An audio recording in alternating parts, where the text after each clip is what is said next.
thank you. Well, it's a pleasure to be here. Even if this format is a little different, this will be lecture-like. But let me say that let's make it an informal lecture so that if you have questions as I'm going along, don't hesitate to raise them. Certainly afterwards we can have questions. But the main focus will be on that screen rather than on me. This will be much more interesting up there. The other thing I should say is this. When Adam and I were talking about this, it was agreed that this talk would be non-mathematical in the sense that you don't have to be up on your calculus to follow what I do here. There'll be some mathematical terms that pop up, but it'll be basically for the general audience. However, at the end of the talk, I have prepared a little piece of Euler's mathematics with the full technical details in there. It will take no more than 10 minutes, and for the math types, if anyone's interested, ask, and I can show it. But if nobody is, I will not be offended, and we will just do the basic talk. But there is a little bit of math if you want. So let us begin to talk about Leonhard Euler, my favorite mathematician. I want to try to convince you this evening that this guy was absolutely spectacular. Here he is. This is Euler. And usually people say, what is he wearing in this picture? This is called the Hondman portrait, the official title. The unofficial title is Euler emerging from the shower. Right? But this is what he decided to wear when the portrait painter came over, so that's good. His dates, 1707 to 1783, place him squarely in the 18th century. He was an Enlightenment figure. Here he is again. And just to give you some context and some contemporaries of his, almost exact contemporaries, Benjamin Franklin, almost exactly the same lifespan. There's old Ben. And if you want to hop over to Britain, Dr. Johnson was likewise almost exactly the same time period. So there's three folks that lived on this planet at the same time. The bewigged Dr. Johnson, the bald Ben Franklin, and Euler with a towel on his head, or whatever he is doing here in that garb. So let me talk about his life. Let me give you a little biography before we talk about his great achievements. He was born in Basel, Switzerland, in 1707. His father was a pastor in that church, and I am told that if Euler were to come back to life today, he would recognize this. You know, in Europe, they don't tear things down. They leave them standing, and that's the church where Euler's father preached. It was assumed that Euler, too, would go into the pulpit, would become a minister, but his interest veered off into mathematics. So after his birth in 1707 and his clear talents for mathematics, in 1720, at the age of 13, he began studying with Johann Bernoulli. And here's old Johann. Now, if you know anything about science from the period, the name Bernoulli should be familiar. It was a whole dynasty of Bernoullis. Johann and Jakob and Daniel and Nicholas. Bernoulli after Bernoulli. It must have been the family business. You had to become a mathematician. Just like if you're a Manning now, you have to be a quarterback, apparently, from what they tell me about the Giants. But anyway, Bernoulli was a egotistical, crusty, prickly guy. And little Euler, who was 13, had to go speak with the great Bernoulli. And he later in life conceded that he had been scared to death to go in and see Bernoulli, who rarely had a good word to say about anybody. He was the sort of person that gives arrogance a bad name.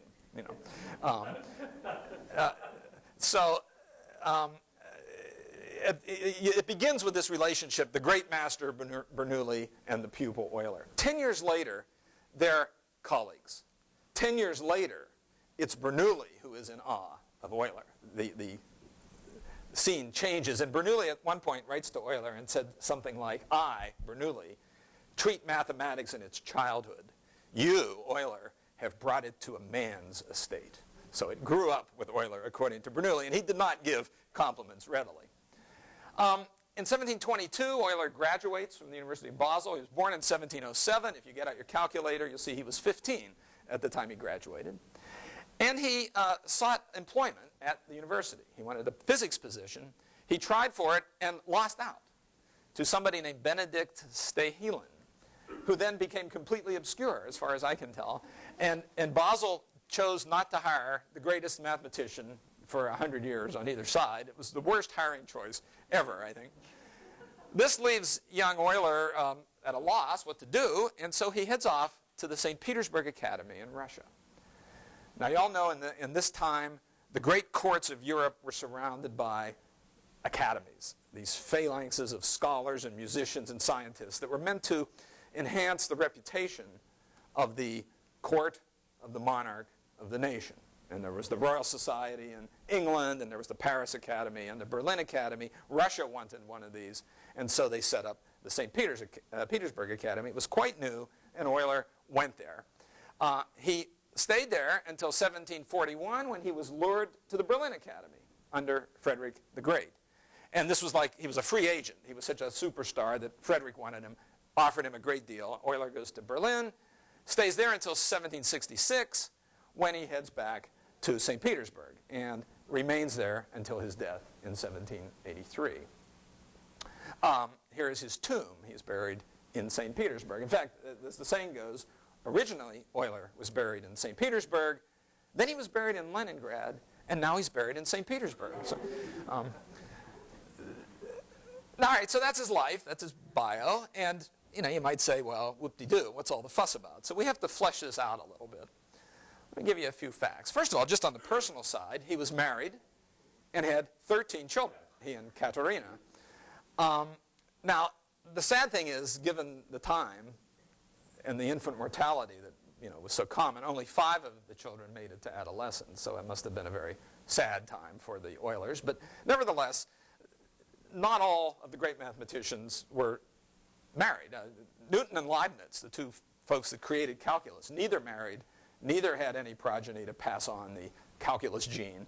But Euler passed on the math gene, at least to some of his children. He had a phenomenal memory. The stories of Euler's memory defy belief. He could memorize anything. Poems, plays, books, tables. If you have to look up things in a log table, it takes time. But if you just memorize it, you can get it instantly. And virtually anything could be memorized by Euler. And this memory would pay off when physical ailment hit. In the 1730s, Euler lost vision in one of his eyes. We now think it was an infection that got loose in his right eye, took his sight, and actually destroyed the eye, so that the eye was no longer functioning. A great blow to Euler, so you figure he gives up, right? No, he doesn't. He keeps going. This does not stop him at all. He proceeds, and in 1771, he loses vision in the other eye. This is a cataract, and that was very serious at that time. They tried surgery in 1771, and you don't even want to think about eye surgery in 1771. It failed, and it caused great pain for Euler. So now he's essentially blind. So that's it, right? Wrong. He keeps going. This does not stop him. What he would do is he would get a table of scribes sitting around, and he would start spouting mathematics, and they would write like crazy. And paper after paper came out. If someone like D'Alembert or Lagrange writes a paper, one of the scribes would read it to Euler, and he would hear it, see it in his mind's eye, comment upon it. The fact that he had this incredible memory and this incredible mathematical power meant that he just wasn't stopped by this. And just to show you, I'm not kidding, in 1775, while blind, he published 50 papers that year, a paper a week while a blind person. Now, what it means is that Euler is the great inspirational tale in the history of mathematics, that he kept going. And it makes him the Beethoven of mathematics, right? Where Beethoven wrote music he couldn't hear, Euler's doing mathematics he couldn't see, but he kept it coming all the way to the end. So it's quite an amazing story. Now, his mathematics is characterized by its quantity, its diversity, its significance. On these 3 scales, he's off the charts. And I want to just give you a sense of what I mean by that. Let's take a look at each of these separately. Quantity. Euler's collected works are the biggest set of collected works in mathematics, by far. It's called the Opera Omnia. They started publishing this in 1911. The Swiss Academy said we should publish this for our favorite son. And a volume comes out in 1911. Now, I brought one here. This is a volume of Euler's Opera Omnia. It's big and heavy. This is a very massive volume. One comes out in 1912. One comes out in 1913. They're still coming. They're not done. At the moment, there's 76 volumes like this, 25,000 pages, and the project is still ongoing.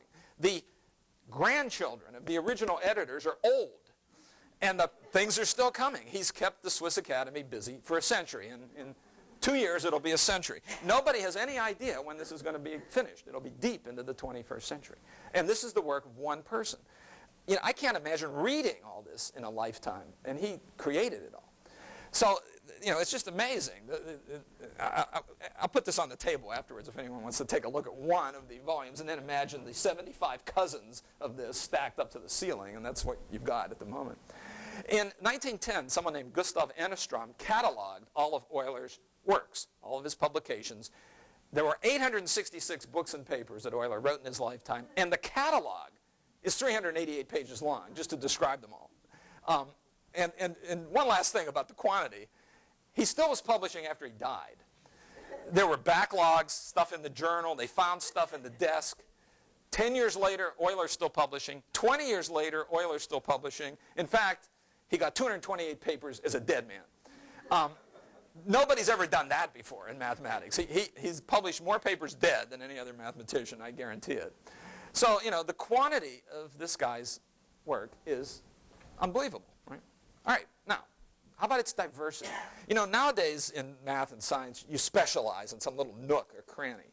Not Euler. His specialty was everything. It was all of mathematics. He worked in pure mathematics and applied mathematics. You know, the pure mathematics, number theory, has no particular use. Applied mathematics, like differential equations or, you know, physics, stuff like that. He was equally good in either realm. He worked in the continuous and in the discrete. Continuous mathematics, differential equations, calculus, stuff like that. Discrete math, number theory, combinatorics. Again, nowadays, these folks don't talk to each other in these two branches. But Euler was great in both. He worked from the elementary to the advanced. He wrote an arithmetic book for grade school kids in Russia that was quite successful. So it was down there at the basics. And yet he was doing, you know, calculus of variations and analytic number theory, the most advanced things imaginable. And he worked from the old to the new. Old, by that I mean geometry, old-fashioned plain geometry, Euclidean geometry that you study in school. Euler made great contributions to that. Yet he was also making contributions to things that he was literally making them up as he went along. The whole subject was evolving while he was writing his papers. So he was all over the map on that front. Now, as to significance, part of what I want to show you tonight are some of the results he did. But let me just say, it's a little hard maybe to quantify significance, but here's what I did. I went to Math World. It's an online dictionary. And I typed in Euler. And then this will give me all the hits of every term in mathematics that has Euler's name in it. The Euler line, the Euler product sum formula, the Euler function. And when I did that, I found 96 entries. 96 things in mathematics are named after Euler. And, you know, to be in the dictionary and named after somebody, it's got to be important.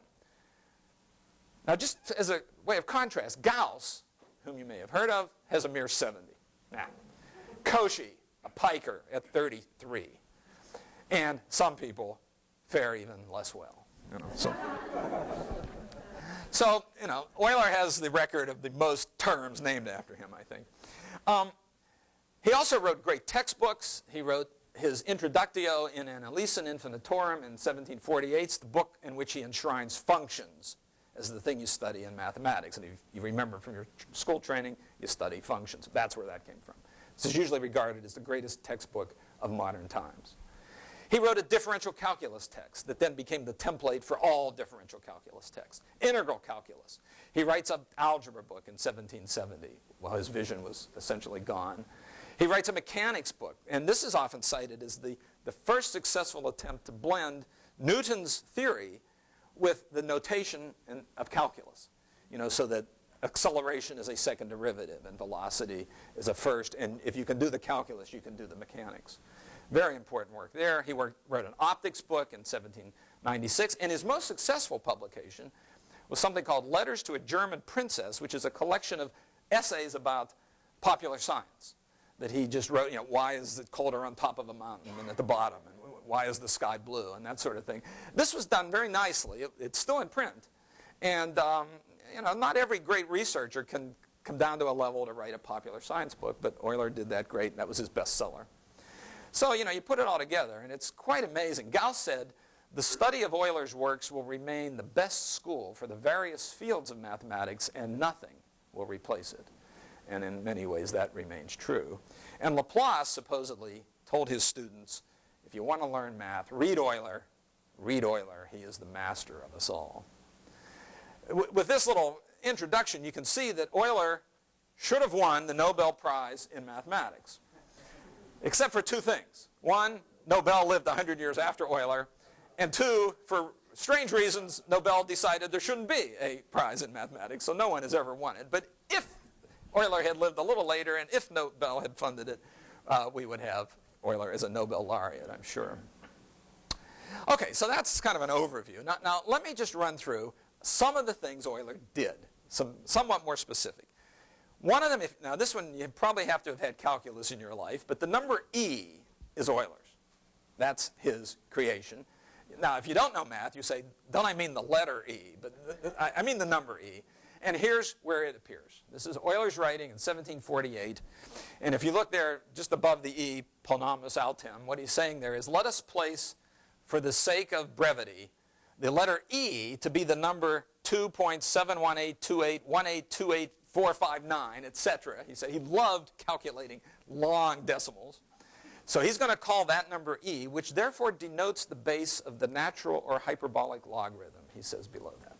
Well, if you know your calculus, that's exactly what E is, the base of the natural log. And if you want to calculate it at home, he says, there's how you do it down at the bottom. 1 plus 1 over 1 plus 1 over 1 times 2 plus 1 over 1 times 2 times 3. Forever and ever, that's E. If you know the Taylor series expansion for e to the x and you put in x equal 1, that's what you get. And so this is how he calculated that number. And he said this is an important number, and boy was he right. If he had done nothing else but give us E, he'd deserve some accolade in the history of math books. But he did so much else.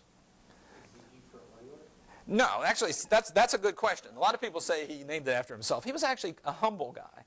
So the E is for exponential. Right? Now, it doesn't hurt that his last name started with an E, I guess, but I don't think he was going down that road. Okay, how about this? Same year, Euler's identity. Now, if you've not seen it, this probably looks like a typo. E to the ix, there's that number E, there's an exponential, equals cosine x plus I sine x. If you remember trig, that's trig functions on the right, exponentials on the left, imaginary numbers, I, the square root of minus 1. How in the world does this work? How come that's true? Well, Euler discovers this. It's now called Euler's identity. There's how it appeared in print.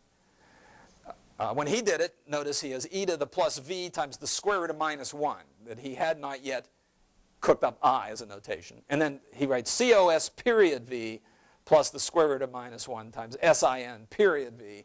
He was abbreviating sinus and cosinus, so he thought he'd better put the period in. Now we don't put the period there for our abbreviations. So this is an amazing formula.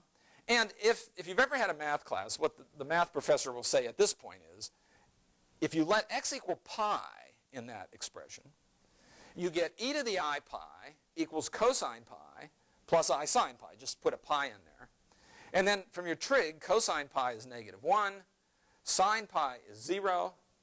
And so e to the I pi is negative 1 plus nothing, so it's just negative 1.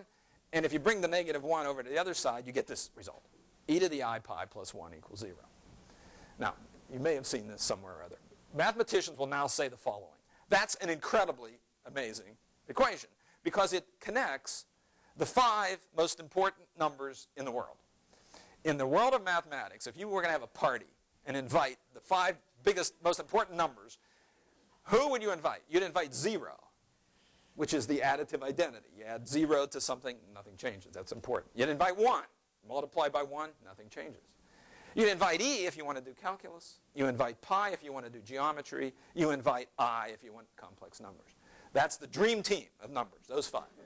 And they're all in that one equation, which just falls right out of Euler's identity. It's truly wonderful. In 1988, the journal called Mathematics Intelligencer did a poll of the mathematical community around the world where you had a vote for the most beautiful math result there is. You know, and so all the mathematicians were invited to vote. Now, you'd do it on a postcard in those days. You know, you mail it in, and of all the mathematics ever done, the #1 most beautiful result, according to the mathematical intelligencer, is that e to the I pi plus 1 equals 0. This won it was like American Idol for math formulas, you know.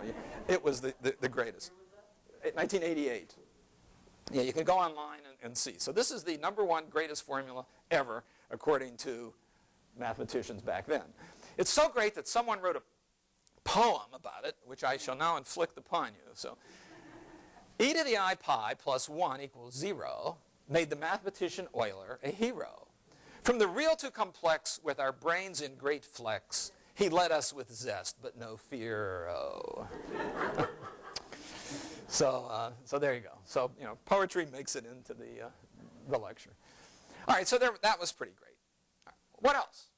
Well, there's something called Euler's polyhedral formula. Recently a book came out from Princeton. The whole book is about this one formula. It says V plus F equals E plus 2. And what this is about is a polyhedron, which is a solid body with plane faces. So like a cube. Think of a cube. Now, V is how many vertices it has, how many corners. F is how many faces it has. And E is how many edges. So if you look at a cube, V, the corners, is 8. Right? There's 4 corners on the top, 4 on the bottom. Faces, 6. 6 faces to a cube. You know, a die has the 6 numbers on it. So that's 8 plus 6. The edges, if you look around the top, there's 4 edges on the top, 4 edges on the bottom, and the 4 uprights, 12. 8 plus 6 equals 12 plus 2. It works for the cube. But what Euler realized is it works for a huge collection of solid figures, such as an icosahedron, such as a dodecahedron, such as all kinds of different solid shapes. It's an amazingly simple way to get a handle on the relationship among corners, edges, and faces of a solid body. In that Math Intelligencer poll back in 1988 of the most beautiful math formulas of all time, #2, right there. Euler has the top 2 under his belt. Now, he was somewhat more circumspect about it. He said this: I find it surprising that these general results in solid geometry have not previously been noticed by anyone, so far as I am aware. It seems so simple. Why didn't somebody see this? And the answer is not everyone had his penetrating gaze. You know, he saw things that others just didn't. So that's pretty neat. All right, what else? Oh, there's something called the Basel problem. The Basel problem was posed by Jakob Bernoulli, who was the brother of Johann, who was Euler's mentor. And there's Jakob. If you look at that face, you see he too gave arrogance a bad name. He was the Bernoulli brothers were not very kind people. But anyway, Jakob Bernoulli was in Basel and in the late 17th century, and he said this. He challenged the mathematical community to find the exact sum of this infinite series. 1 plus a 4th plus a 9th plus a 16th plus a 25th, forever and ever. Now you can see what's going on there. The 4 is 2 times 2. The 9 is 3 times 3, 4 times 4, 5. The next guy would be 149th if you kept going. Go forever. What's it equal? That was the challenge. Jakob couldn't do it. Johann couldn't do it, his brother. Nobody could do it until Euler comes along. And Euler turns his brilliance to this and gets the answer. And the answer is a real shocker. If you've not seen this, it's pi squared over 6. You know, no, it isn't. That can't be right. You know, where did the pi come from? Pi has to do with circles, you know. But it is. And Euler does this. And this was one of his first great results that made him world famous. It's pi squared over 6. That remains one of the great formulas there is. It's so surprising. Hey. In the Math Intelligencer poll, the most beautiful formulas of all time, this is #5. So that Euler has 1, 2, and 5 under his belt, which is pretty good. Now, afterwards, if you want to know what 3 and 4 are, I'll tell you. He didn't get them all, but it was like the Beatles when I was a kid. You know, they had almost all the hits at the top of the chart. So Euler was doing great. Okay, what else? Well, here's a paper he wrote. Solution to a problem pertaining to the geometry of position. Geometriam Situs, the geometry of position by Leonhard Euler. This is the well-known problem of the bridges of Königsberg. Now, what I've shown you, this is coming out of one of Euler's paper. This is like a map or an aerial view of Königsberg. You see the river comes in from the left, splits around that island A, and then forks out around D, this landmass. And that's what Königsberg looks like, apparently. And then there's these bridges. You can see them crossing the river. Now, here's the story. This is what supposedly happened. And on Sunday afternoons, the good burghers of Königsberg would take a stroll around, and they tried to cross each bridge once and only once. This was like the challenge. And they couldn't do it. They either would miss a bridge and never cross it, or they'd find themselves crossing a bridge one way that they already crossed the other. You know? Try as they might, they couldn't figure out how to negotiate this maze, if you will, in that fashion. So they asked the mayor how to do it. Well, the mayor says, how would I know? I'm the mayor. I don't know. You know. So the mayor writes to Euler, and he said, can you analyze this? And Euler does, and shows that that's impossible. That the fact that they couldn't do it was not any reflection on their intelligence. It is logically impossible to do this. And in so doing, he proposed a very nice combinatorial argument that is now seen as the first instance of something we call graph theory, which is a vast area of mathematics. And it sort of flows out of this bridge problem. He also said, now, if it looked like this, you can do it. So he not only showed when it couldn't be done, but when it could. He gave necessary and sufficient conditions for doing it. And trust me, you can do that particular journey through those regions if that had been the map. So this is a great piece of work, you know, and it's now revered. Well, Euler was more circumspect. He looked at this and he said, you know, this solution bears little relationship to mathematics. I do not understand why to expect a mathematician to produce it rather than anyone else, for the solution is based on logic alone. He thought it didn't require trig, you know, or any real heavy-duty math. It was just a logical puzzle. But in fact, graph theory has grown into a very respectable branch of mathematics, starting there. And if Euler were to come back, he would certainly recognize that it has quite a relationship to mathematics. All right, so that's pretty good. Now, what else? Well, there's something called the Euler line. Now, this one's amazing. 1767. Take a triangle. So we're now in geometry. And for any triangle, you can find the intersection of the altitudes. Now, if you remember your geometry, an altitude of a triangle goes from a vertex perpendicular to the opposite side, straight down. If you do the three altitudes, they all go through one point, called the orthocenter. You can look at the intersection of the medians. Now, the median goes from each vertex to the middle of the opposite side, to the midpoint of the opposite. And those all go through a point, and that's called the centroid. And you can talk about the intersection of the perpendicular bisectors. Now, that means you take each side, split it in half, and put a perpendicular up, and those all go through one point. I'm going to show you a picture of this in a minute. But that point's called the circumcenter, because that's the center of the circumscribed circle. If you put your compass there, the circle goes through the three vertices. All of these points were known to the Greeks. These are old ideas. Okay, so let me see if my PowerPoint works. I'll show you this happening. There's a triangle. So first I want the intersection of the altitudes. Okay, the altitudes are perpendicular to the opposite side, so I drop the altitudes, and those look pretty perpendicular to the opposite sides, and they all go through that point right there called the orthocenter. So we'll make the altitudes go away, but we'll leave the point. Okay. Now we'll take the intersection of the medians. Median goes from each vertex to the middle of the opposite side. So there we go. So it goes from the vertex to the middle of the opposite side. In each case, they all go through a point called the centroid. There it is. And make that go away.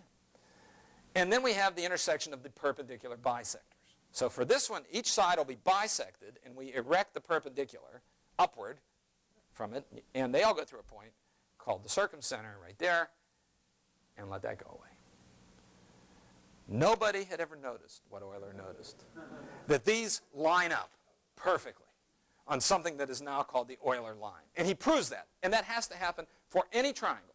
It's nothing special. All triangles will work. And if I may just step up here for a minute, he also showed that this piece is always half as long as that. The ratio is always 1 to 2 for any triangle. So it's you know, quite amazing that nobody noticed that. I mean, that geometry had been around since Euclid, you know, but Euler sees things. In his collected works, 4 big fat volumes are geometry. He's discovering stuff that Euclid and Archimedes and everyone had missed. He could still do it. Did he do that by inspection?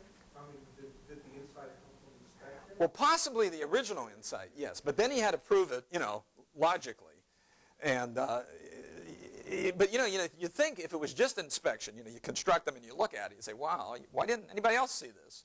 But what he proved was that the distance between the lower point and the one above it, plus the distance between that one above it and the one way up above it, equals the distance between the 2 extremes. So from A to B plus B to C is A to C, and that only happens if you have them perfectly lined up. Otherwise, you got the triangle, and the 2 sides are longer than the third. But it's quite a mess to do this. I mean, it wasn't easy, but it was great. So, you know, in the following century, in the 19th century, there's a resurgence of interest in good old-fashioned plane geometry. People start working with triangles throughout the 19th century, and I think part of it is because Euler did it. He found this fascinating. He was great, so let's all try this. And they found all kinds of neat things about triangles that nobody knew. All right, number theory. Let me go to that realm. Euler was one of the great number theorists of all time. Now, number theory is just the study of whole numbers. You know, 1, 2, 3, 4, evens and odds, primes and composites. Seems like it should be the easiest branch of mathematics. It's, you know, no fractions, no complex numbers, nothing like that. It's actually one of the hardest branches of mathematics. And Euler was a great number theorist. He did so much, but I'm going to just tell you about one thing he did, because I find this intriguing. A definition had been around for centuries that said this: whole numbers m and n are amicable, which means what? Friendly, if each is the sum of the proper divisors of the other. Well, we need an example, right? What does that mean? So here's the example. 220 and 284. I say these are amicable. Now, here's what I mean by that. I'm going to look at the proper divisors of 220. Now, that means I'm looking for whole numbers that evenly divide into 220, evenly, but they can't be 220. That's what the proper means. I mean, 220 divides into 220 evenly, but we don't count it. But all the other numbers that divide into 220 evenly are right up there. 1 plus 2 plus 4 plus 5, 10, 11, 20, 22, 44, 55, 110. Add them up, and trust me on this one, you get 284. Now, take 284 and look at its proper divisors. The whole numbers that divide into 284 are 1, 2, 4, 71, and 142. 284 does, but that's not proper, so we don't count it.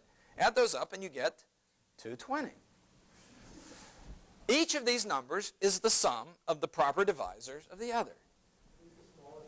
Yes. Yeah.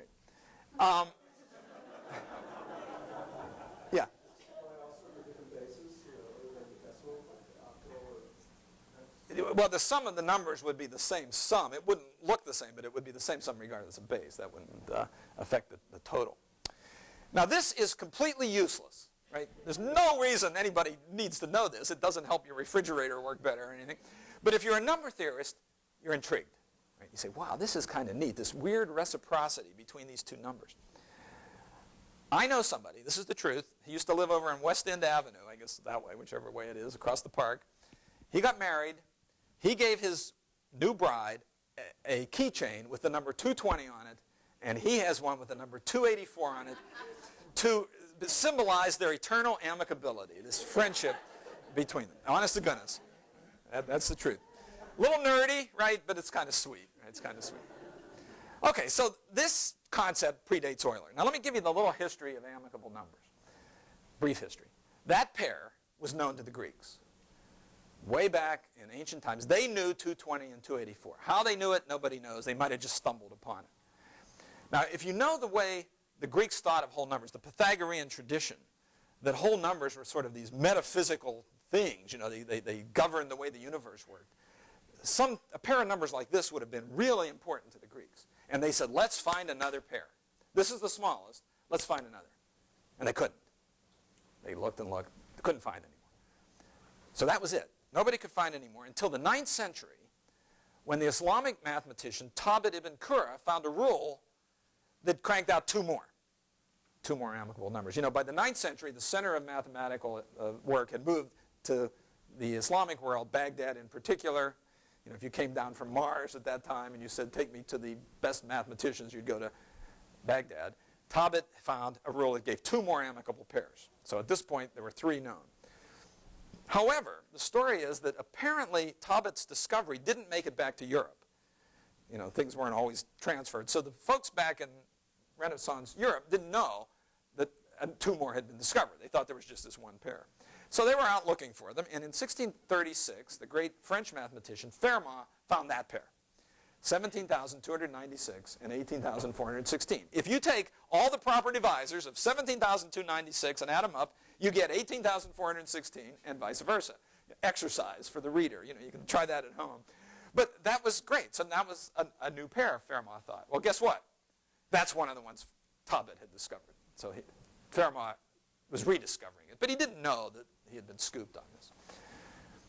In 17th century France, there was a great mathematical rivalry. Fermat was around, and Descartes was around. And they hated each other. And here comes Fermat with a pair. So now Descartes has to get to work and find one. So he works very hard, and in 1638, Descartes finds those two. 9,363,584 and 9,437,056. And sure enough, each is the sum of the proper divisors of the other. If you really loved your wife, you'd give her a keychain with that number on it. No. Well, guess what? That's the other one of Tobit's pair. These are the three easy pairs. This is the low-hanging fruit of amicable numbers. And Fermat and Descartes had just gone down the same path that Tobit had done centuries before. Okay, so now let's find some more. Nobody could. Decades passed. Nobody could. A century passes. Nobody could. This is it. Those three pairs are all they knew. And then along comes Euler. And he says, well, I should try this. You know. Well, he writes this paper, De Numeris Amicabilibus, on amicable numbers. I show you this because it lets me say amicabilibus, which is one of my favorite words. If you look in the second paragraph there, if look carefully, you see 220 and 284. He's giving that example. And then he goes on and talks about his quest to find amicable numbers. And now remember, we had three pairs after 2,000 years. In that paper, Euler finds 58 more. 58 more pairs he comes upon. The whole world's supply had been 3, and after that paper it was 61. You know, so it grew 20-fold. That's what Euler would do to a problem. He'd not just solve it, but he'd see a technique that allowed you to solve it over and over. He saw the key. He unlocked the puzzle that nobody had seen. That's not known. He did not. And that's still not known. It's not been proved that there's an infinitude of these. People believe there are. People have now found, with the aid of computers and Euler's insights, they've found tens of thousands of these. But, you know, you can't even imagine how big they are, you know, these amicable pairs. But, you know, that's quite an achievement. I think there's no other word for it but amicabilibus. All right, so, okay.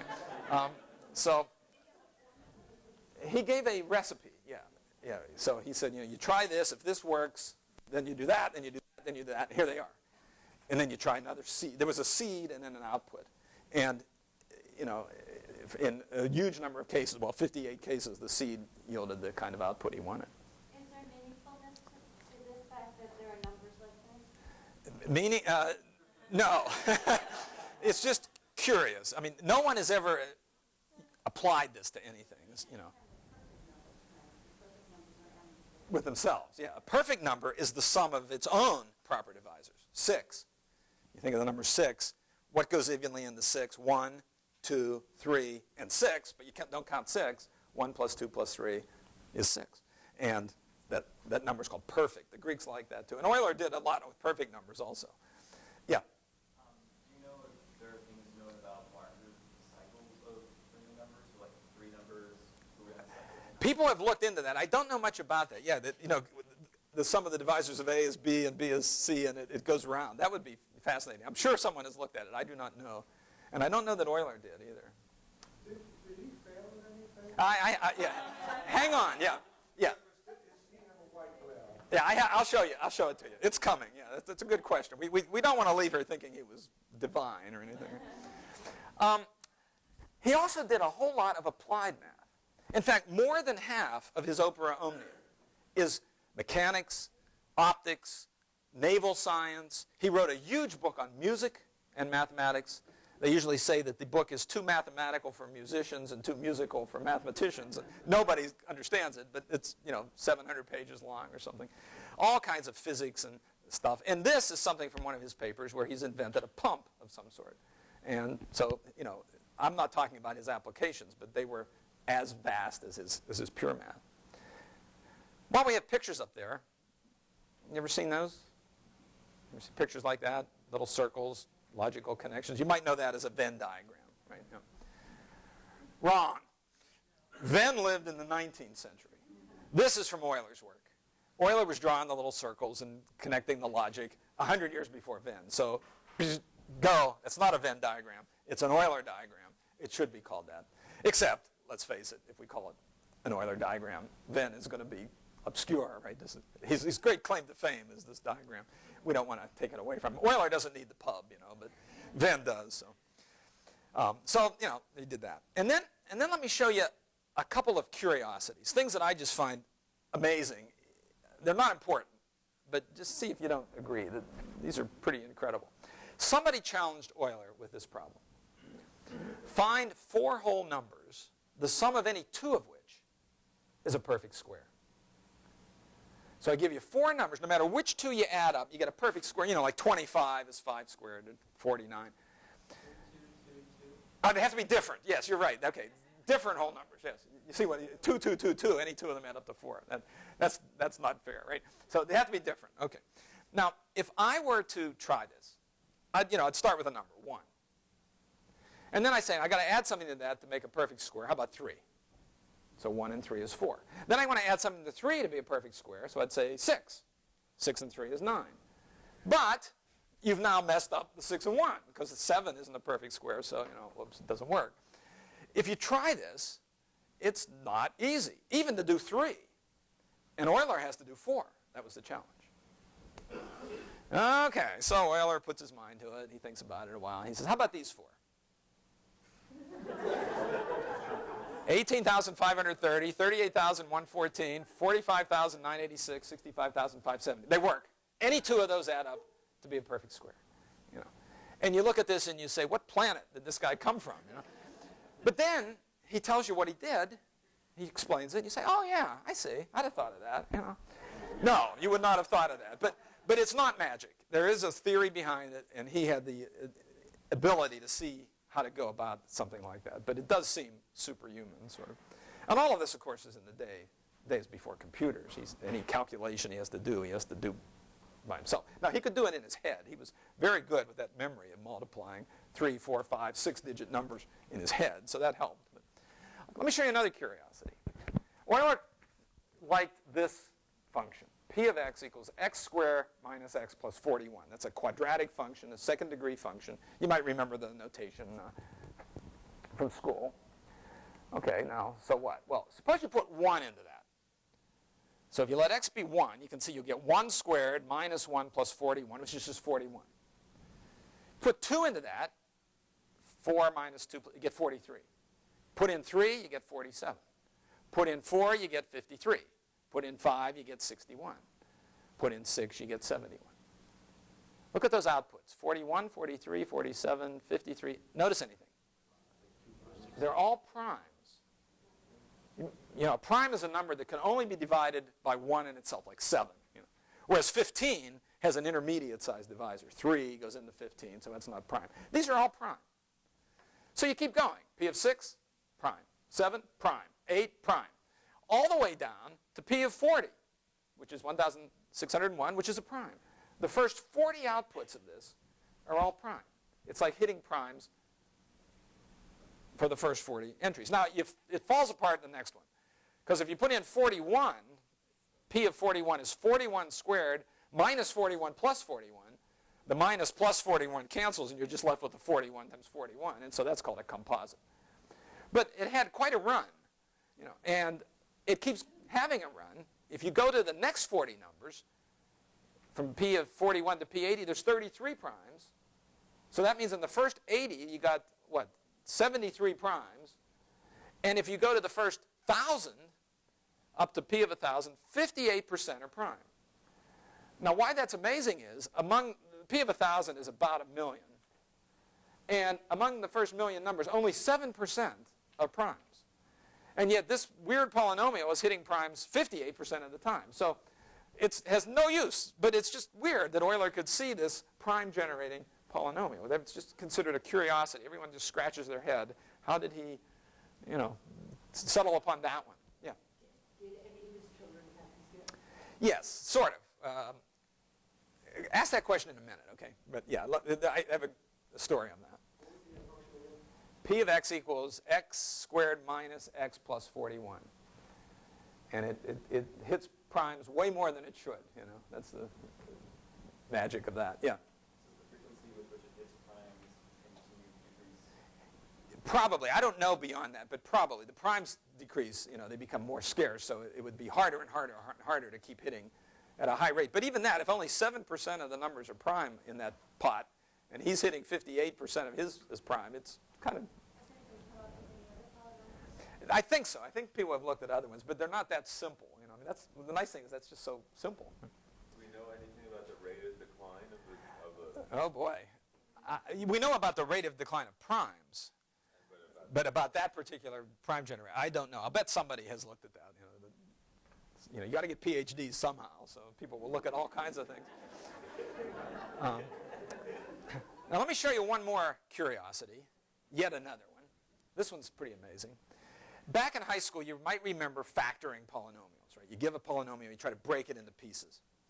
And one of the challenges is to factor it down into first and second degree pieces. So look at this guy. Whoops.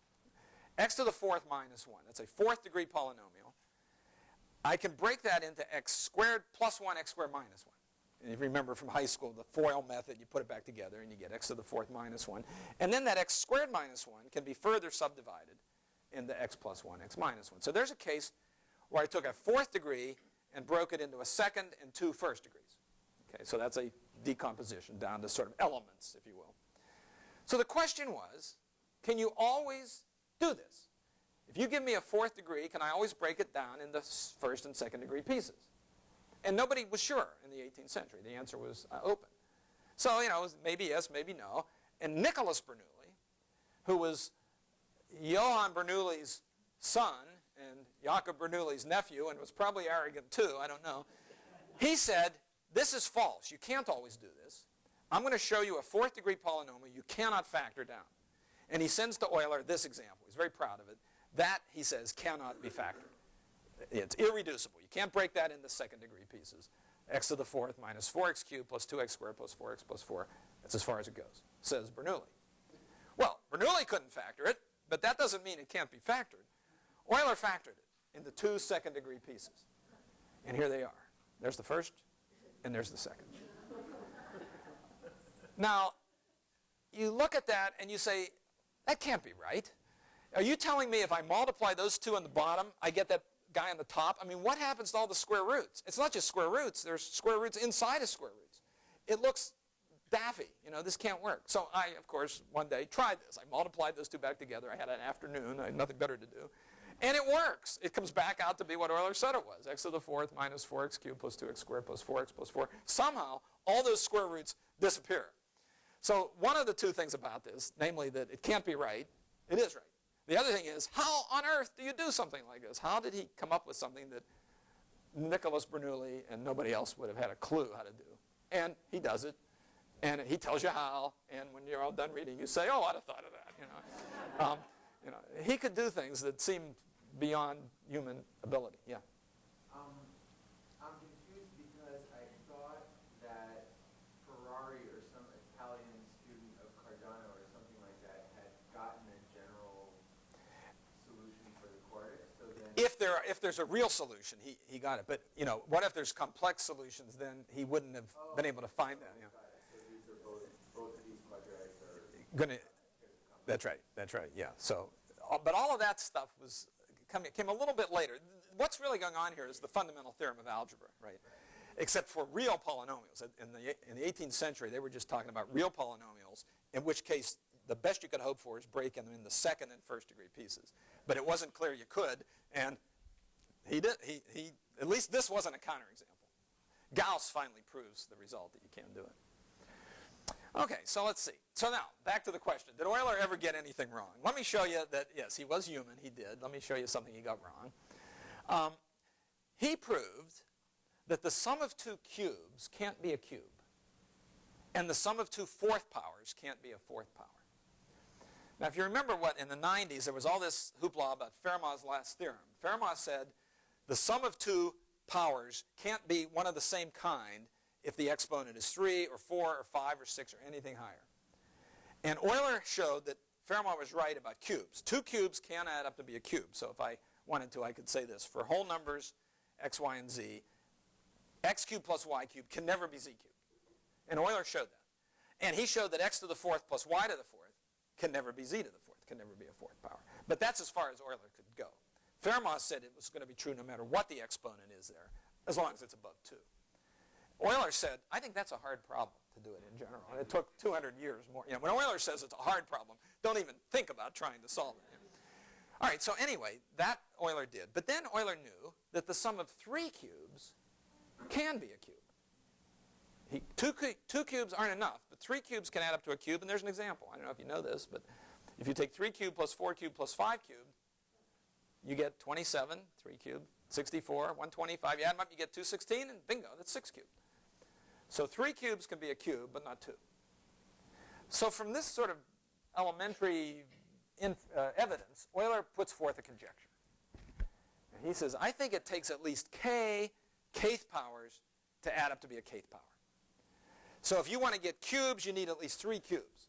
If you want to get a fourth power, you need at least 4 fourth powers to get a fourth power, 5 fifth powers to get a fifth power, 6 sixth powers to get a sixth power, and so on. It was a nice conjecture, but it was wrong. Euler was wrong. Now, he didn't claim he could prove it. I will say that. He didn't claim he could prove it, but he thought it was true. And he was human because he was wrong. But like anything when Euler got wrong, it was pretty hard to show he was wrong. Nobody could find an example until 1966, when Lander and Parkinge found 4 fifth powers that add up to a fifth power. Euler said you need 5 fifths to be a fifth. No, these 4, 27 to the fifth plus 84 to the fifth plus 110 to the fifth plus 135 to the fifth is 144 to the fifth. And that's the smallest example. Those are 11-digit numbers if you expand this. So Euler was wrong. You don't need 5 fifths to be a fifth. 4 could. But then what about fourths? That was still open now. You know, do you need 4 fourths to be a fourth, or could 3 fourths add up to be a fourth? That wasn't solved for 20 more years until Noam Elkies from Harvard, who's still up there going strong, showed that that was false too. And he found those fourth powers, 2,600,000. Yeah, that's right. He's a New Yorker, right? And you know, he's a legend in the mathematical world. But anyway, he showed that 2,682,440 to the fourth plus a few other cousins like that add up to be 20,615, 673,000 to the fourth, and those are 30-digit numbers. So Euler was wrong, but for him to have seen he was wrong, he would have had been roaming among the 30-digit numbers, and even Euler would have trouble with that. So yeah, he wasn't perfect, but you know, when he made a blunder, it was subtle, shall we say. Do we know if we have been, or in the end, and how was it last? I'm not sure that's been proved, actually. That's a good question. Yeah, the question is, can I find 4 fourth powers that add up to a fourth power? 5 fifths. Can we guarantee that's always true? Maybe somebody knows the answer. I'm not sure if that's been found at all. It's a good question. No, I don't think they've proved that yet either. No. But what they did prove was, you know, Fermat's theorem. 2 of them aren't going to work. It's not. Yeah, right. Because two cubes can't be a cube. Yeah, right. This is very heavy-duty stuff. But anyway, Euler did get some things wrong. Now, the Swiss government issued this piece of money back in the 80s, the 10-franc note, which has on it, as you can see, our hero, Euler, as it should. You know, in the U.S., who do they put on money? Politicians. But in Switzerland, great thinkers like Euler. And it was Condorcet who said, all celebrated mathematicians now alive are his disciples. There is no one who is not guided and sustained by by the genius of Euler. Euler was quite a great guy, but he is unfortunately not well enough known in the general public. Right? If you were to go out on the street here on 2nd Avenue and ask a passerby, have you ever heard of Brahms? Yeah, musician, they'd say. You ever heard of Gauguin? Painter, right? I saw Moon and Sixpence. I remember that. Robert Louis Stevenson. He was a writer. Euler. I don't know. They wouldn't know him, right? He's probably not known. And what's really tragic is those people aren't Euler's peers. You know, in the realm of music, he's not the Brahms. He's the Bach of music, of mathematics. He's not the Gauguin of art. He's the Rembrandt. And he's not the Robert Louis Stevenson of letters. He's Shakespeare. And the fact that people don't know the Shakespeare of mathematics is really tragic. So as you leave here tonight, what I want you to do is go back and talk him up. You know, tell your co-workers about this guy. You know, the bumper stickers on the car. You know, fan club, something like that. I don't know. You know, I mean, Euler does show up in Will Shortz's crossword puzzle because it has 3 vowels. You know, Swiss mathematician, 5 letters, Euler, 3 vowels. Yeah, but yeah, Gauss seems to be somewhat better now. Although in the general public, I'm not so sure even of that. You know, the general public might have trouble identifying any mathematician. I'm not sure. I think you're exactly. You know, Euler. I mean, you compare him to Riemann or Gauss, Newton, anyone. Euler doesn't come anywhere. Any new discipline. I'm just saying the facts. Them's fighting words. People grow up. Finally, he standardized a lot of math. I agree with you. He was a great mathematician, but he was not a genius. Gauss invented so many things, you know, in math. Well, Look at differential geometry, what Riemann did, number theory. well, I will. This is the kind of argument you can't win, and I will concede that those were great.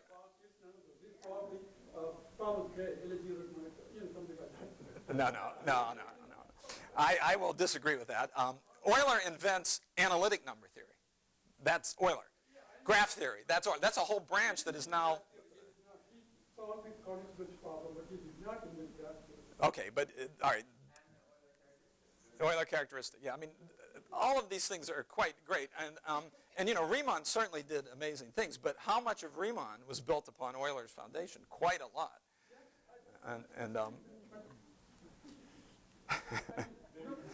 Brilliant mathematician died young. This guy. He lived too long. Yeah. Right, that was his mistake. Yeah. Sometimes dying young is a great career move, right? Yeah. Maybe just think about it. It's worth remembering that perhaps most famously Riemann did invent the Riemann zeta function, but it's already used by Euler 100 years before. It's named after Riemann now because he gave it more Riemann treatment though. is one of the fathers of complex function theory. I mean, if you just look at the work, The person on the street doesn't know about Riemann either. Einstein, you know, paper, the first thing he says is, mentions is Riemann's name.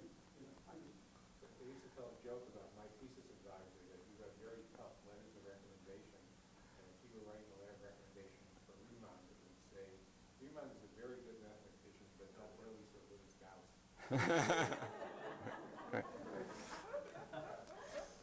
There are differences. Let me just say, Gauss, and I hope everybody's heard of him too, because he's on the used to be on the German money. You know, so there you go, mathematicians on money.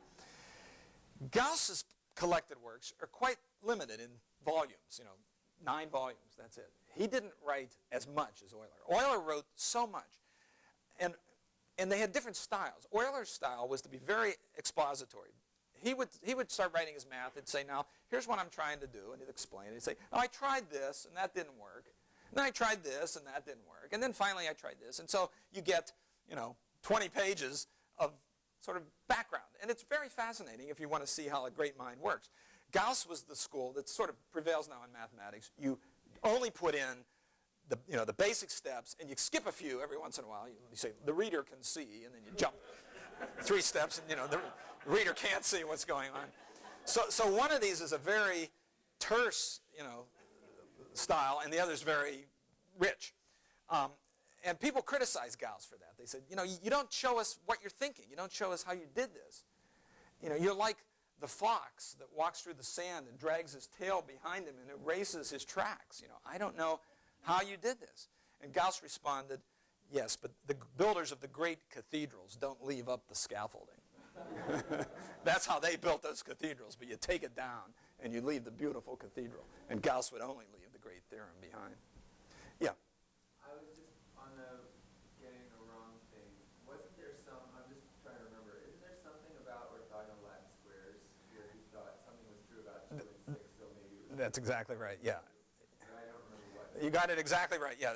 An orthogonal Latin square is an array, a matrix of numbers, which we won't even go into, but whether they all existed was the question. And Euler knew that the 2 by 2 did not. He believed the 6 by 6 did not. And he thought every 4 numbers thereafter did not. And he tried to prove it. He wrote a 100-page paper, but he couldn't even prove the 6 by 6 did not. Then he made this conjecture, and in 1910, somebody finally proved the 6 by 6 didn't. And then in 1980, they proved that all the others do. So when Euler thought all of these kinds of things didn't exist, again, he had misstepped. He also had proofs that didn't work. That he was working before a lot of the modern rigor entered mathematics. So he tried to prove the fundamental theorem of algebra, and he stumbled. And Gauss, to his credit, fixed it. So Gauss came along and said, no, Euler made a mistake, and he was right. So, Euler did. But, I'm putting him on my Mount Rushmore of mathematicians, even if not everyone in this room is going to agree with that. In that full case center, we're kind of interested in, or not just kind of, but majorly interested in the notion of creative process, innovation, and originality, and process of thinking. You mentioned that Euler's character was that of humility. Yes. But did he have this type of thing that we've seen in mathematicians, this kind of like, I hate to use these kind of camp terms, but like idiots up on a problem. Was there something missing? Was there an Aspergian element to the person? Did he have, was one full of brilliance at the Right, which, is a stereotype, and for sometimes a good reason of some great mathematicians, that they are missing something. Newton, right, if you know anything about Newton, was an extremely misanthropic character. He would have been a tough dinner companion. He was jealous of his reputation. He got into spats with Flamsteed, with Boyle, with Leibniz, with everybody, Euler seems not to have that problem. The story is, he's friendly, he talks to his neighbors, he was a gardener, he had grandchildren that he loved and played with while he was doing his math, on the other hand. By all accounts, he was a regular Joe, and that is not always the case with some of these hyper geniuses. Well, one of the questions is from the lay point of view again, can one see any applications, like in Gauss you can see, the Gaussometer or whatever, are there any lay applications? Do we see Euler in everyday life from this? I know you mentioned these incredible processes of mathematical thought and discoveries, but is Euler a fact of our existence in terms of like computers and sort of things?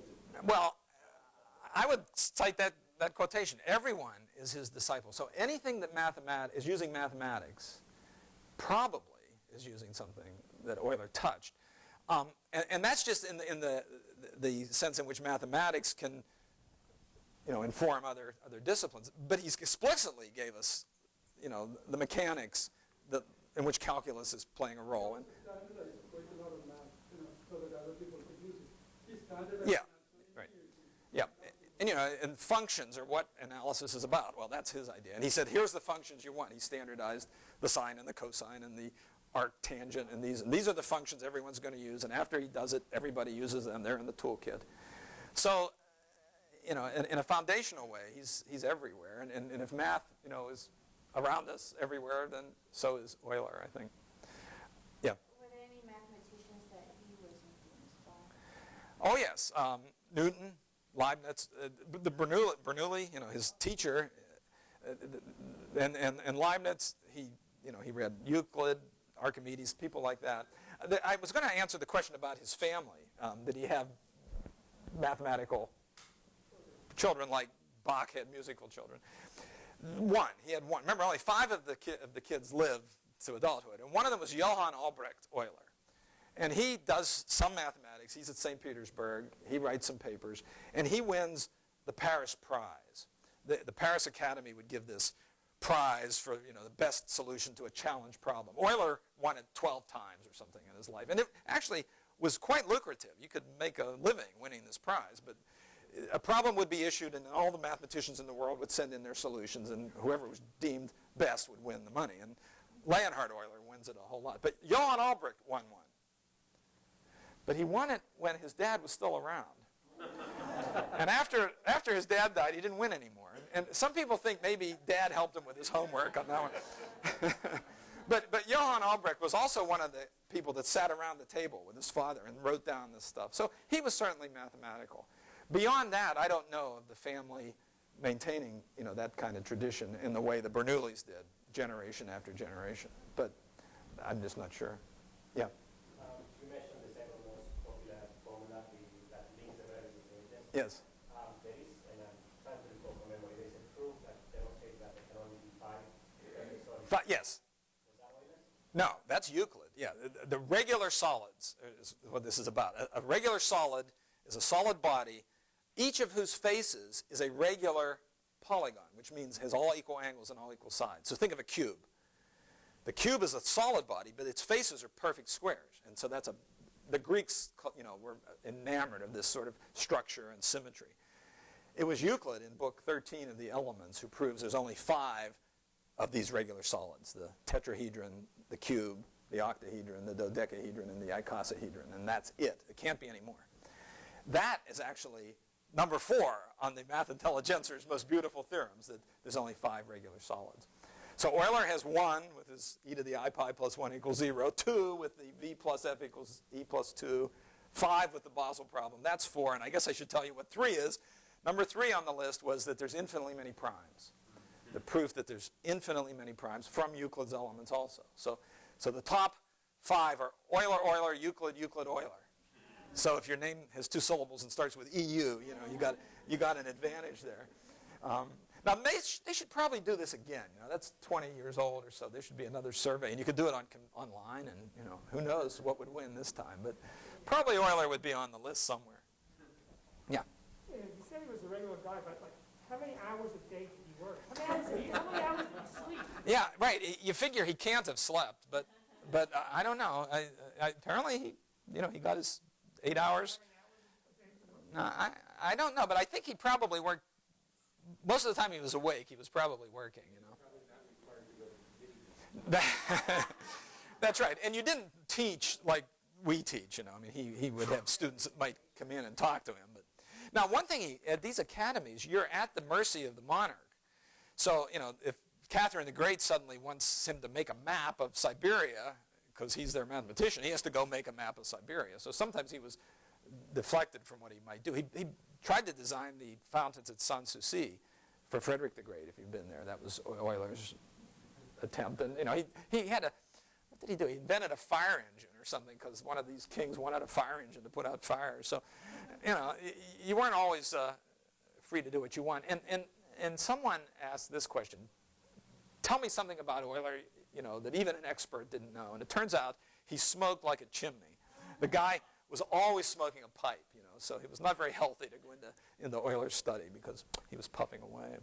How late did he live? How many years did he live? 76, right? So he lived quite a long time. Given the life expectancy back then, mathematics was, it doesn't seem so long for some of us, I guess, or it's getting closer and closer, shall we say? But maybe the mathematics is good for the health. I don't know. Yes. Okay, what languages do you speak and write, and was there any form of music you favored, or an instrument, or? I don't know about the instrument. I think he liked music. He liked music in part for the acoustics, just the sound, the theory of the sound there. But I don't know, if he had a favorite composer. I just don't know that, But in what languages did he write? This is interesting. The Opera Omnia, when they published his collected works, they republished each paper in the original language. So this is not in English. This is in whatever language he wrote in. Now, that largely depended on where he was. So when he was in St. Petersburg, Russia, he wrote in Latin. That was the language that that journal demanded. When he was in Berlin, the journal in Berlin was in French, because Frederick the Great was a Francophile. Frederick loved the French. He brought Voltaire into his academy, D'Alembert, people like that. And so, and Frederick spoke French. I mean, Sans Soucis, in Germany, go figure, right? He didn't like German. Frederick didn't. So Euler would do French in Berlin, Latin in St. Petersburg. Occasionally he wrote in German. And so all the papers in the Oper Omnia are in one of those three languages. He didn't write in English. So to dig through this, you either have to hope somebody's translated it, and some fragment of this has been translated, but I'll bet it's no more than 5%. Or you got to grapple with the language other than English. Reading mathematics in a foreign language is much easier than reading philosophy, however, because the symbols will carry you so far. That is the universal language. And of course, the symbols we use, the notation, it's all Euler's. Not because he used the standard symbol, but as was pointed out, because whatever he uses becomes the standard. So you can read his math and you see exactly what he's saying, which is neat. Was he associated with artists in his private life? I don't mean in the court, but... Artists? Yeah, in other words, did he have personal relationships with artists?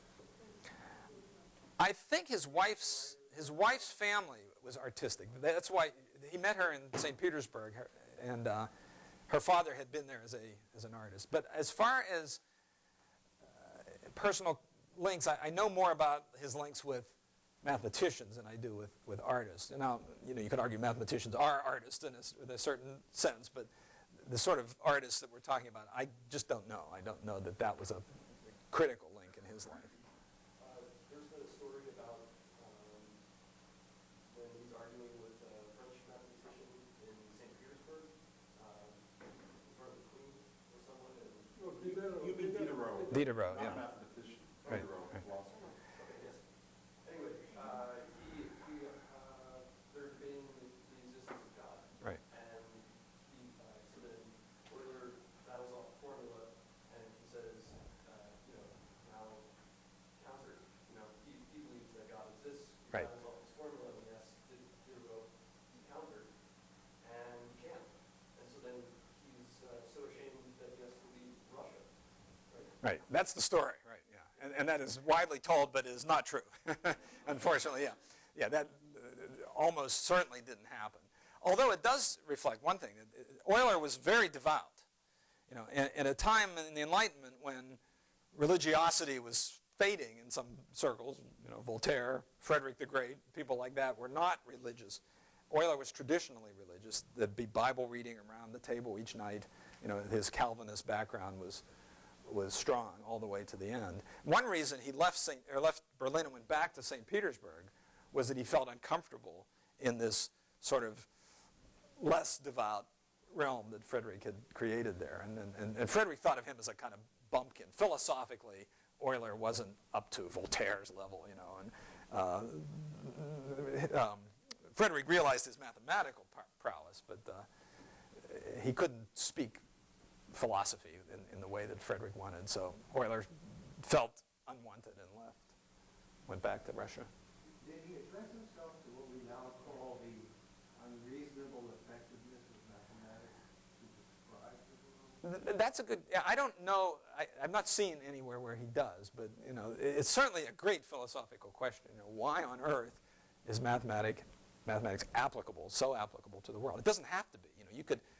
You could make up another intellectual system, chess, and study chess and study the great theorems of chess, but that wouldn't guarantee that chess had anything to do with planets going around the sun and all. But in mathematics, it seems the things that people study, the ellipses and all, are out there. They're real. I don't know that Euler addressed that. He wasn't quite the philosophical kind of guy, maybe. He'd have probably rather spent his time inventing another pump, or finding another amicable number or something. Formulation that you said, that phrase I used was the unreasonable effectiveness of mathematics in describing the world. And the book that comes to mind is Mario Livio's Is God a Mathematician? I think it comes here. In which he kind of talks about this.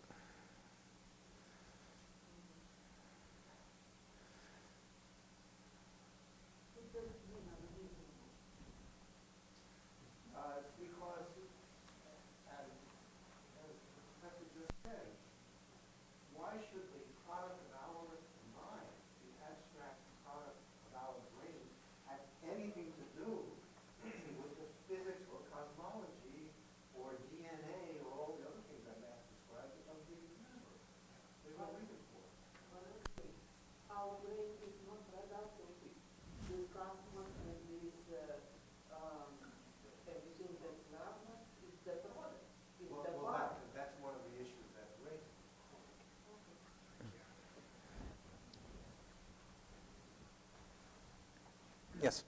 You mentioned how Euler, at least in comparison with Gauss, talked far more about his heuristics, the way he Yes. approached problems Yeah. and so forth when he published. Could you try and keep me to, I don't know, in terms of the history of mathematics, where, what mathematicians tried doing more of giving heuristics whenever they were publishing and not? It's certainly not the standard now. I mean, now it's quite the opposite. The journal wants the fewest lines, you know, that try to be as terse as possible.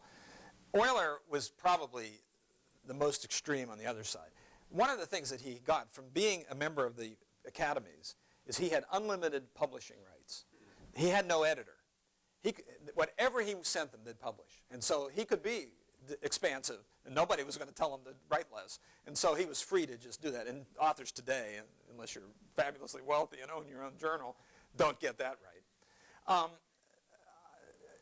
You know, Newton, I'm trying to think about other ones, whether they were, I think they fell between the sort of extremes of an Euler who will show you the things that fail before he shows you what succeeds, and Gauss, who will barely show you the things that succeed, you know.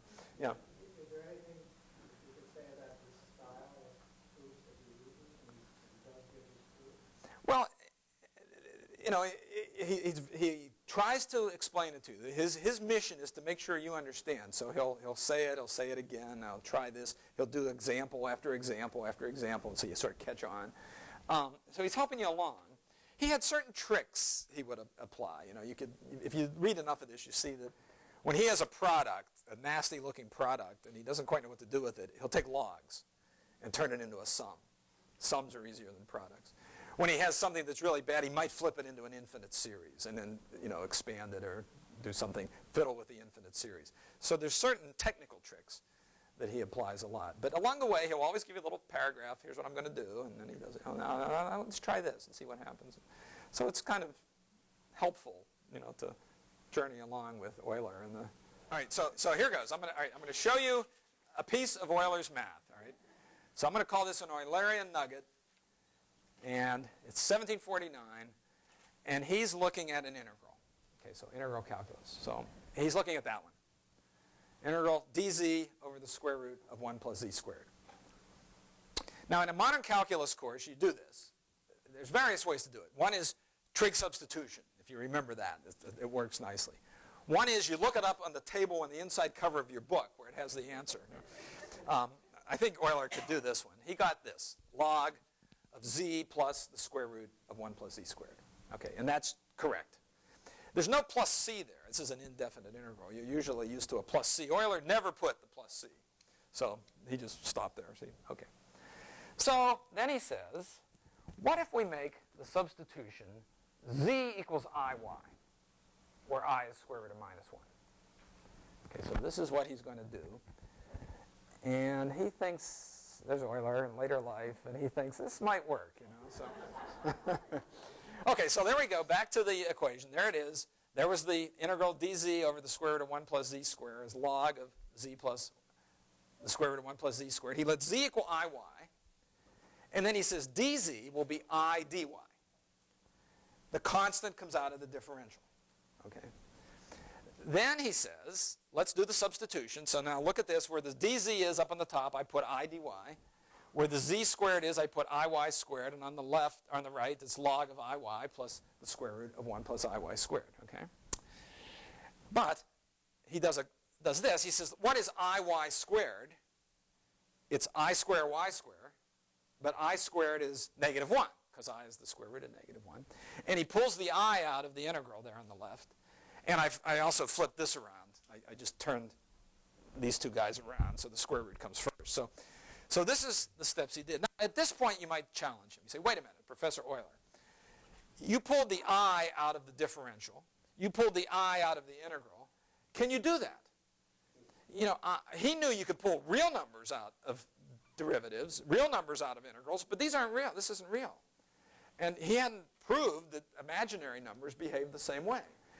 But in addressing another question of that sort, Euler made this response. He said, if you deny me the right to pull constants out of integrals, you will shatter the foundation of all analysis, which consists principally in the generality of the rules and operations which are deemed true, whatever the nature which one supposes, for the quantities to which they are applied. If you can pull a real constant out of an integral, you can pull a complex constant out of an integral, or any other kind of constant out of an integral, lest you shatter the foundation of all analysis. Okay, so we're going to let him do that. So there he is. And now he says, let y equal sine x. Now he's going to do a substitution. So dy is cosine x, dx, okay, derivative. And so all the y's are coming out, and in goes these sines and x's. And you get I times, up on the top where the dy is, I have cosine x dx, square root of 1 minus sine squared x, log square root of 1 minus sine squared x plus I sine x. Now, what's 1 minus sine squared? Cosine squared. Square root of cosine squared is cosine, and so you get I times the integral of cosine x over cosine x dx. On the other side, the square root of 1 minus sine squared is cosine, so you get log of cosine x plus I sine x.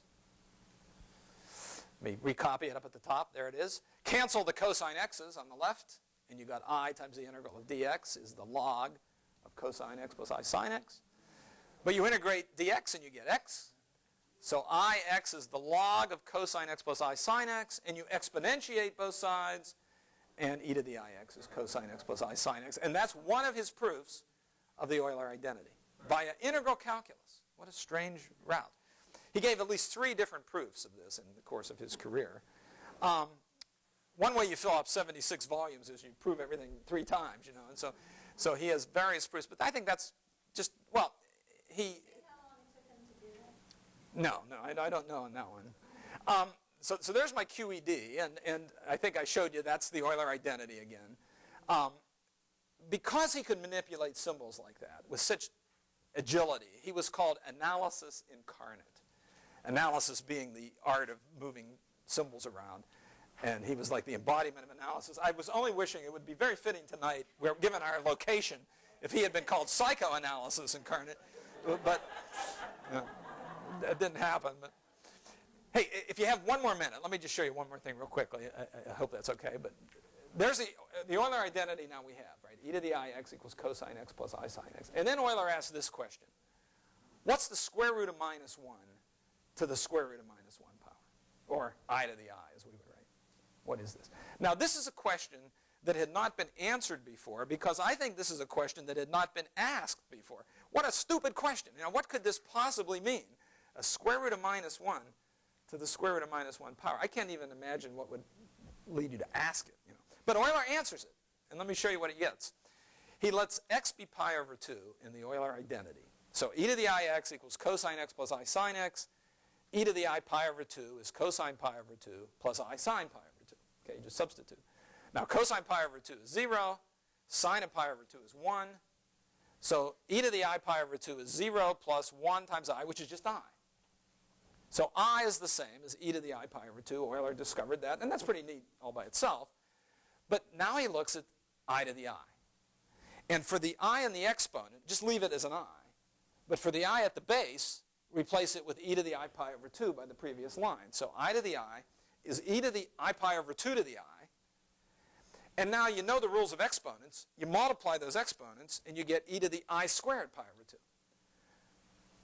Now, if you say, wait a minute, Euler, I know if those are real numbers, you know, a to the second to the third is a to the sixth, I can multiply those exponents, but how do you know you can multiply complex exponents? And he would say, otherwise, you shatter the foundation of all analysis. You know, the rule will prevail no matter what. I use it. And so he uses it, but I squared is negative 1, and so you get e to the minus pi over 2. And Euler tells us that I to the I, the square root of minus 1 to the square root of minus 1, is 1 over the square root of e to the pi. And he's right. And that's a real number. You could punch that in on your calculator. That's what I to the I is. Benjamin Peirce at Harvard looked at that equation, that last bizarro equation, and reportedly said, we have no idea what this equation means, but we may be sure that it means something very important. So there's a little bit of Euler's mathematics. Very, very short. Way to go, I would say. Good job.